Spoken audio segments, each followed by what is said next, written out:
When people say, no, our problem is this, our problem is that, we say, no, our problem is that God created the world, and God created man, and he put man in the garden to keep the garden, and he gave the man a command, and he held that man to perfect, perpetual obedience to that command, and he promised him life if he kept it, and death if he didn't, and he didn't keep it. He ate. And because he ate, because of that one man, sin entered the world, and death through sin. And everyone born from that man through ordinary generation inherited that man's sin nature. And because of that sin nature, sins proceed from it. And our world is broken because of that sin. And we stand guilty before a holy and righteous God. And we know that he's holy, and we know that he's righteous, and we crave justice. But the problem is that if God gives us justice, we all die. And so that God, in his goodness and in his mercy, sent forth his son, who was not born of ordinary generation, but was born of a virgin. Yes, the virgin birth matters. Why?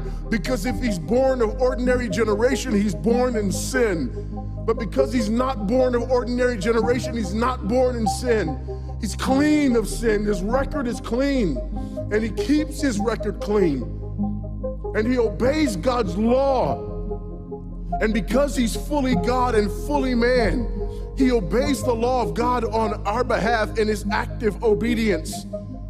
And then in his passive obedience, God made him who knew no sin to be sin for us. All we like sheep had gone astray. Each of us had turned to his own way, but God laid upon him the iniquity of us all. And Christ died for sin once for all, the just for the unjust. And God imputes our sinfulness to him. And he nails our sinfulness to the tree. And Christ dies and raises again on the third day for our justification.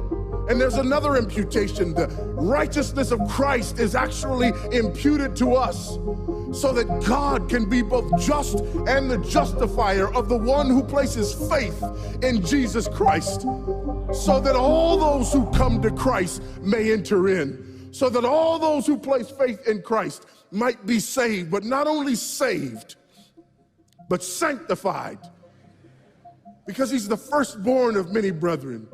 We're justified and we're adopted into the family of God, and we're sanctified, and as his children we begin to bear the family resemblance, and we're further sanctified throughout this life by the very same gospel that saves us, until one day when it's all said and done, we're not just saved from the penalty of sin, we're not just saved from the power of sin, but one day we're glorified and saved from the very presence of sin. That's the gospel that we preach.